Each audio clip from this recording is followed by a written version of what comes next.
Assalamualaikum warahmatullahi wabarakatuh. Oke, mari kita lanjutkan saja ceritanya, guys. Bab 713 Sialan. Anda tiba-tiba menyerang. Ada senyuman penuh nafsu di wajah Chanxing, dan lidahnya menjulur, menjilat bibirnya tanpa henti. Saat dia berjalan, potongan rumput terus berjatuhan dari pakaiannya yang compang camping. Sebelum dia bisa menghubungi Julie dan Angel, kedua wanita itu sudah mencium bau tidak sedap di tubuhnya. Berpikir bahwa dia baru saja menjilat tangan mereka yang sudah lama menyentuh kakinya yang bau. Kedua wanita itu merasakan gelombang kejahatan di tubuh mereka. Hati. Julie dengan cepat memblokir Angel di belakangnya dan menatap Ken King. Sudah kubilang, jika kamu berani menyentuhku, Ji-Fei pasti akan membunuhmu. Meski takut, ia menjadi semakin gugup saat melihat Angel. Di saat kritis, Julie berdiri dengan sangat berani. Hal ini membuat Angel tertegun dan terharu. Oh, bisakah King mencibir? Apakah kamu benar-benar percaya Ji-Fei akan datang dan membunuh kita? Melihat kedua wanita itu begitu percaya diri di gunung tandus ini, mata mereka penuh dengan ejekan. Ya, Ji-Fei adalah pelindungku. Dia pasti akan muncul di sisiku saat aku dalam bahaya. Julie memikirkan dua penculikan sebelumnya. Ketika Ji-Fei seperti dewa yang turun ke bumi untuk menyelamatkannya, dan hatinya masih penuh dengan harapan. Keyakinannya menenangkan malaikat yang gugup, dan dia bahkan menjadi lebih percaya diri dan berdiri tegak. Julie, kamu benar, Ji-Fei pasti akan datang untuk menyelamatkan kita. Hahaha, bisakah King tiba-tiba berhenti dan menoleh untuk melihat ke arah Ken Long dan orang lain di belakangnya? Apakah kamu mendengar betapa bodohnya kedua wanita ini? Mereka dengan bodohnya percaya bahwa Ji-Fei pasti akan datang untuk menyelamatkan mereka. Aku benar-benar tidak tahu siapa mereka. Bagaimana menurutmu? Dan aku tidak tahu bagaimana mereka dicuci otak oleh Ji-Fei. Ken King, jangan khawatir, karena Ken Z tidak ada di sini. Nikmati saja, kami bertiga tidak akan bersaing denganmu. Chanlong melambaikan tangannya dan berkata, terima kasih, saudaraku. Bisakah King berkata dengan heran, Kakak Long, beri aku satu. Ken Gu yang berkulit kasar dan berdaging tersenyum cabul. Ken Long melambaikan tangannya, kalian berdua buat pengaturannya sendiri. Beralih untuk melihat Ken Liang, mari kita ke samping untuk mendiskusikan solusinya. Candian mengangguk dan mereka berdua berjalan lebih jauh ke dalam hutan. Ken King memandang bawahannya dan berkata, kalian semua menyebar. Ketika kita berdua sudah cukup bersenang-senang, saya akan memberikannya kepadamu untuk terus bersenang-senang. Terima kasih, Saudara King, bawahan itu berkata dengan penuh semangat. Ken King memandang Ken Gu, aku ingin gadis asing. Kalau begitu aku ingin bintang wanita yang disukai Ken Liang. Ken King tertawa dan menggoda. Berhati-hatilah dalam mengontrol kekuatanmu saat berolahraga dengan tubuh gemukmu. Jangan hancurkan orang. Haha, Ken Gu menepuk perutnya dan berkata, aku baik-baik saja, tapi tanganmu tidak boleh dilapisi silikon. Mata Ken King yang penuh nafsu menyapu Julie dan tertawa lagi. Kedua orang itu berjalan perlahan menuju Julie dan Angel. Kata-kata mereka penuh ejekan, dan bahkan penghinaan. Kedua wanita itu, Julie dan Angel, saling mendukung. Keduanya sangat gugup. Bahkan Julie yang selama ini mengatakan dia percaya pada Ji-Fei mulai merasa gugup saat ini.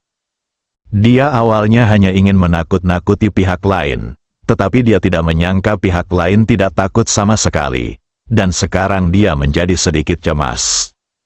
Tiba-tiba, Ji-Fei, kamu benar-benar di sini. Julie memandang Ken King dan Ken Gu dengan ekspresi terkejut di wajahnya dan berteriak. Julie menggendong Angel, berbalik dan lari, Angel diam-diam mengagumi kecerdasan Julie dan lari mengejarnya. Ken King dan Ken Gu berbalik dan tidak menemukan siapapun. Mereka tahu bahwa mereka telah dibodohi dan sangat marah. Wanita sialan, kamu masih berani mempermainkan kami. Suara mendesing, kedua orang itu langsung melompat. Saat berikutnya, mereka sudah berada di depan Julie dan Angel. Julie dan Angel ingin berlari kencang. Tapi di sini ada jalan pegunungan dan mereka memakai sepatu hak tinggi, jadi mereka tidak bisa berlari sama sekali. Melihat Ken King dan Ken Gu menghalangi jalan, Julie kembali melindungi Angel di belakangnya. Jika kamu menginginkan wanita, datanglah padaku. Aku akan memuaskan kalian berdua sendirian. Puff, Ken King dan Ken Gu yang awalnya marah, tidak bisa menahan tawa ketika mendengar kalimat ini. Bisakah King tersenyum dan berkata, apakah kamu puas dengan kami berdua? Ya, karena menurutku kamu sendiri tidak bisa memuaskanku sama sekali. Julie mempertaruhkan nyawanya untuk melindungi Angel. Oh, Ken King memandang Ken Gu dan berkata, gadis ini meragukan kemampuan saudara kita. Canggu menepuk perutnya, dan tiba-tiba perutnya terasa bergejolak. Dengan tubuhku, tak satu pun dari kedua wanita ini yang bisa memuaskanku. Haha, Ken Gu telah meraih Ankier. Dia tidak ingin membuang waktu. Ji-Fei benar-benar ada di sini, malaikat tiba-tiba berteriak. Sial, dia sebenarnya ingin membohongi kita lagi, kita tidak akan percaya. Canggu tidak mempercayainya dan berjalan ke depan sambil mengumpat. Dia menemukan bahwa Ken King di sebelahnya tidak bergerak. Ken King, kamu mendorong gadis asing itu ke bawah. Canggu berkata dengan tidak sabar. Namun, Chan Xing tidak menjawab. Canggu tertegun sejenak, berbalik dan matanya tiba-tiba membelalak. Mulut Ken King terbuka lebar dan matanya melebar. Ada seorang pemuda berdiri di depannya, tangannya sudah berada di leher Ken King. Itu Qi Yuan, seorang kier baru saja mengatakan bahwa Ji-Fei ada di sini karena dia melihat sosok tetapi tidak melihat orang itu dengan jelas. Jadi dia mengira Ji-Fei lah yang ada di sini. Ingat, kamu tidak memenuhi syarat untuk menyentuh wanita kakak Ji. Klik, setelah Qi Yuan selesai berbicara. Dia mengerahkan kekuatan pada tangannya, dan leher Ken King mengeluarkan suara patah tulang, lalu terkulai ke bawah, dan tubuhnya jatuh ke belakang dengan lembut. Ken Gu tiba-tiba terbangun saat mendengar suara jatuh. Saudaraku, bisakah King terbunuh? Sambil berteriak, tubuhnya menghantam Qi Yuan seperti bola. Sangat cepat, tindakan cepat, dia ingin membunuh Qi Yuan secara langsung. Qi Yuan benar-benar menghina, berbalik sedikit ke samping, dengan mudah mengelak, dan mengangkat tangannya. Suara mendesing, sebuah jarum perak terbang keluar. Engah, terdengar suara tusukan ke tubuh, aduh. Ledakan, tubuh gemuk Zangu jatuh langsung ke tanah dengan suara tumpul, dan jarum perak yang tertancap di tubuhnya berkilauan di bawah sinar matahari. Qi Yuan, di mana Ji-Fei? Julie bertanya dengan heran saat melihat Qi Yuan datang menyelamatkannya. Qi Yuan memandang Julie dan berpikir, apakah Raja Naga sedang menguji dirinya sendiri, ataukah Anda sengaja menghindarinya karena tidak ingin selalu menjadi pahlawan penyelamat kecantikan? Saudara Ji berkata dia tidak akan mengambil tindakan secara pribadi terhadap ikan kecil dan udang ini, jadi saya datang ke sini. Nadanya menggoda dan lucu. Dahi, mata Julie langsung kecewa. Kami hampir diintimidasi. Kamu bisa kembali untuk menyelesaikan masalah dengan kakak Ji, atau kamu bisa menindas kakak Ji bersama-sama. Qi Yuan berkata nakal, kamu tidak akan pernah punya kesempatan untuk kembali. Suara naga yang patah, bercampur amarah, terdengar di seberang Qi Yuan. Ken Liang memegang pisau pendek di tangannya dan menatap tubuh Ken King. Matanya hampir terbakar. Apakah kamu dari Ji-Fei? Qi Yuan menggelengkan kepalanya. Lalu siapa kamu? Bisakah Liang bertanya dengan marah. Anak buah kakak Ji, bisakah tubuh Liang membeku? Dan dia memutar matanya karena marah. Bukankah itu orangnya Ji Fei? Qi Yuan tersenyum dan menggelengkan kepalanya. Definisimu salah. Orang-orang kakak Ji hanya boleh wanita. Dan aku hanyalah bawahan kakak Ji. Dahi, Ken Liang merasa paru-parunya akan meledak karena amarah. Tapi dia masih punya waktu untuk menertawakan dirinya sendiri saat ini. Kamu mencari kematian, suara mendesing, pisau di tangannya berubah menjadi bayangan putih dan menghampiri Qi Yuan. Qi Yuan tidak mengelak sama sekali. Tiba-tiba dia mengangkat tangannya, dan beberapa cahaya putih menyala di bawah sinar matahari. Ken Liang langsung waspada. Dengan amarah di wajahnya, sialan, kamu benar-benar menyerangku secara diam-diam. Saat dia hendak menghindar, suara angin dingin menerpa dia. Ken Liang mengandalkan perasaannya dan dengan cepat melambaikan pisau pendek di tangannya. Bab 714 Ji Fei adalah tersangkanya. Pisau di tangan Ken Liang berputar dengan cepat. Serangkaian suara gemerincing terdengar, dan jarum perak terus-menerus dihempaskan oleh pisaunya. Ah! Tiba-tiba sisa naga di kejauhan menjerit. Ken Liang tertegun, dan dengan cepat menoleh untuk melihat. Ken Long menahan tenggorokannya dengan tangannya, dan darah mengalir di sepanjang jari-jarinya. Ini bisakah? Liang tercengang. Anda? Serangan diam-diammu mengingatkanku. Jadi Chan Long menjadi iblis terkutuk. Qi Yuan berkata sambil tersenyum. Kamu sebenarnya tahu nama saudara kita. Wajah Ken Liang menunjukkan kengerian dan keterkejutan.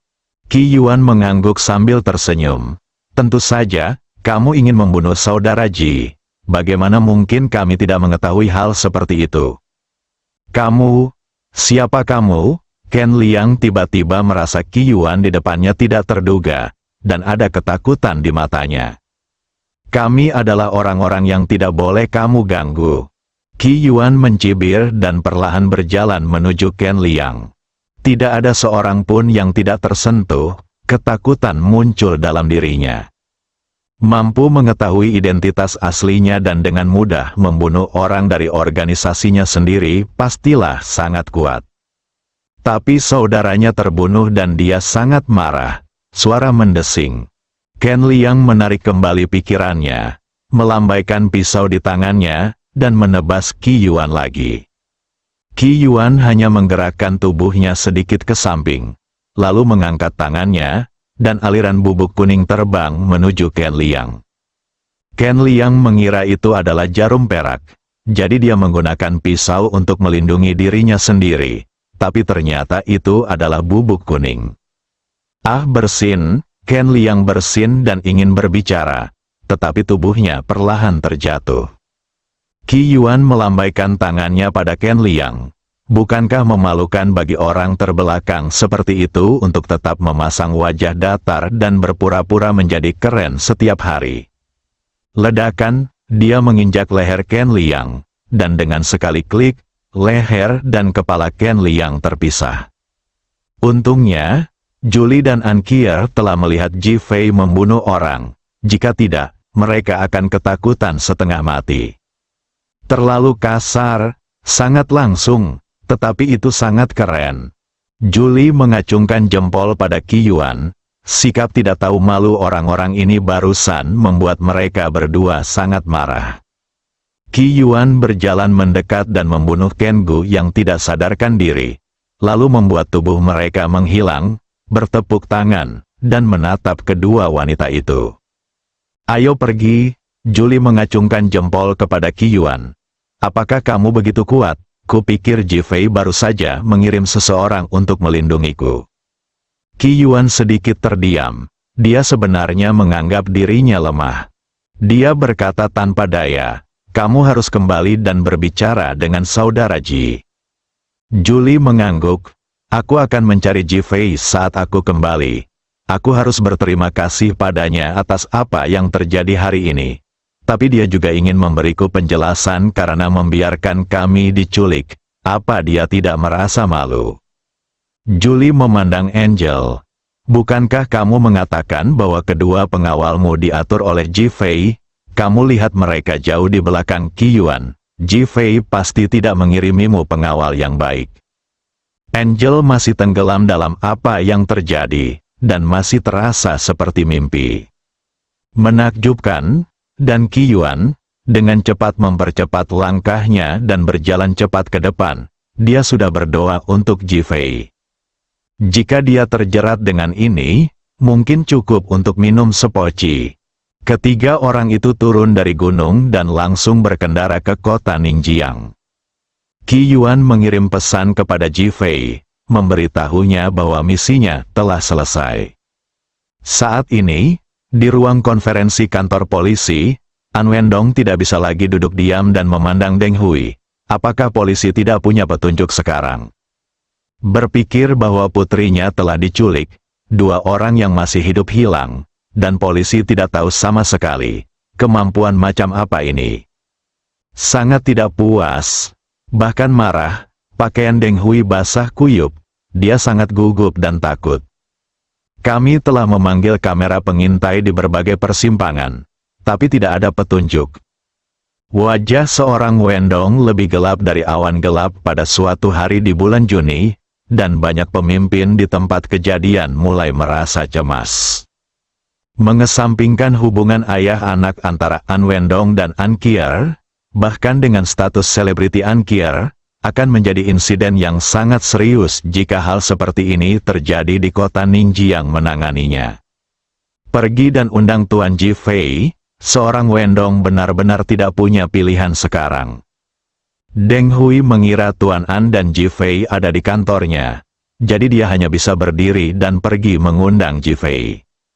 Saat ini, Ji Fei tidak memberitahu Pak Tuan bahwa dia telah diselamatkan, tetapi masih mengobrol dengannya. Deng Hui mengetuk pintu dan masuk. Halo, Tuan An, halo, Tuan Ji, Tuan An, silakan datang ke ruang konferensi untuk mempelajari cara menyelamatkan Angel. Seorang Lao segera menatap Ji Fei. Ji Fei tersenyum dan mengangguk, oke.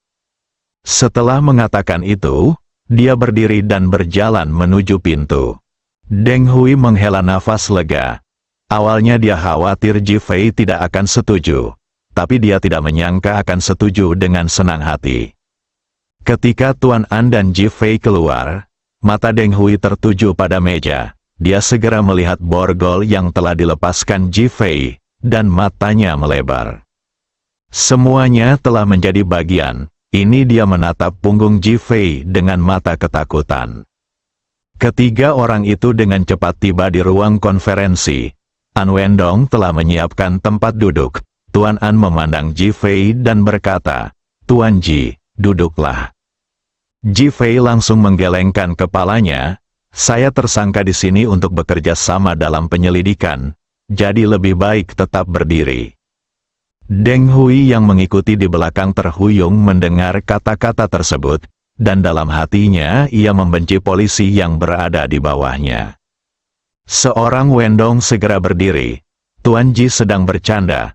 Saat itu semua hanya salah paham. Jangan dimasukkan ke dalam hati, Tuan Ji. Ji Fei tersenyum dan mengangkat alisnya. Saudara An, maksudmu kelakuanku dianggap sebagai kelakuan yang baik. Tentu saja, kamu bertindak heroik. Jika bukan karena kamu, mungkin seluruh lapangan Ningjiang akan rata dengan tanah. Seorang Wendong berkata dengan cepat, ya, perilaku Tuan Ji benar-benar tindakan heroik, dan kita harus memuji dan mempublikasikannya. Para pemimpin segera mengikutinya. Wajah Deng Hui menjadi semakin jelek. Bawahannya justru menganggap sang pahlawan sebagai tersangka dan bahkan menangkapnya untuk menuntut pujian. Hatinya penuh dengan depresi dan kesedihan, dan dia terus mengintip ke arah Ji Fei, merasa tidak nyaman. Ji Fei tersenyum dan melambaikan tangannya. Aku tidak peduli apakah kamu seorang pahlawan atau bukan. Jika masalah ini baik-baik saja, maka aku akan pergi. Setelah mengatakan itu, Ji-Fei berdiri dan hendak pergi. Seorang Wendong menjadi cemas sekarang. Tuan Ji, Angel telah diculik. Apakah ini masalahnya?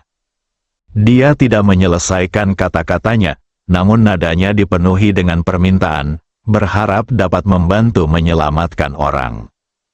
Tuan An juga memandang Ji-Fei. Tuan Ji, kapan Angel akan kembali? Kembali? Mata semua orang tiba-tiba tertuju pada wajah Ji-Fei, menunjukkan keterkejutan dan pertanyaan. Direktur, sebuah mobil masuk dari pintu, dan selebriti Angel sedang duduk di atasnya. Tiba-tiba terdengar teriakan dari walkie-talkie Deng Hui yang diletakkan di atas meja. "Ah!" seru Wendong dan yang lainnya, lalu berdiri dan berlari ke bawah tanpa mempedulikan Ji-Fei. Ji-Fei melihat dari atas, dan setelah memastikan aman, dia melompat keluar jendela dan lari melalui pintu belakang. Alasan dia ingin pergi adalah karena dia takut bertemu Julie dan Angel. Yang terakhir ini mudah untuk diucapkan, tetapi bertemu Julie adalah sebuah masalah. Dia tidak tahu bahwa lompatannya dari gedung membuat polisi di lantai bawah sangat ketakutan sehingga dia terduduk di tanah. Apakah ini manusia? Di bawah, kakek, ayah. Angel menangis saat melihat An Lao dan An Wendong. Seorang Wendong sepertinya masih berada dalam mimpi saat ini. Tuan An sudah berjalan menuju Qiyuan. Apakah Anda yang diatur Ji-Fei untuk menyelamatkan orang? Semua orang melihat sekeliling dengan cepat. Qiyuan tersenyum dan mengangguk, dan bertanya perlahan. Apakah identitas saudara Ji sebagai tersangka kriminal telah dicabut? Dia sudah mendengar apa yang dikatakan Ming Bin dan menahan napas. Sangat malas dan acuh tak acuh, Deng Hui menundukkan kepalanya dalam diam lagi, dan kemudian menatap tajam ke arah polisi yang menangkap Ji-Fei. Polisi itu menciutkan lehernya karena ketakutan dan menundukkan kepalanya tanpa mengucapkan sepatah kata pun. Ji-Fei adalah tersangka, bagaimana menurutmu? Julie tiba-tiba berteriak, Deng Hui dan yang lainnya tetap diam. Wajah mereka terasa lebih buruk daripada mulut mereka ditinju beberapa kali, dan mereka benar-benar ingin menemukan celah di tanah dan merangkak masuk. Di mana kamu menyimpan Ji-Fei? Julie lalu bertanya dengan keras. Dia pergi melalui pintu belakang. Polisi yang tadi duduk di tanah ketakutan tergagap. Hatinya masih tertuju pada adegan Ji-Fei melompat turun dari gedung. Hati Julie langsung dipenuhi alpaka, dan dia sudah menduga Ji-Fei menghindarinya. Ji-Fei sialan, tiba-tiba matanya berputar, dan dia berteriak keras. Ji-Fei adalah tersangkanya. Ah, semua orang berseru dan melebarkan mata. Bersambung.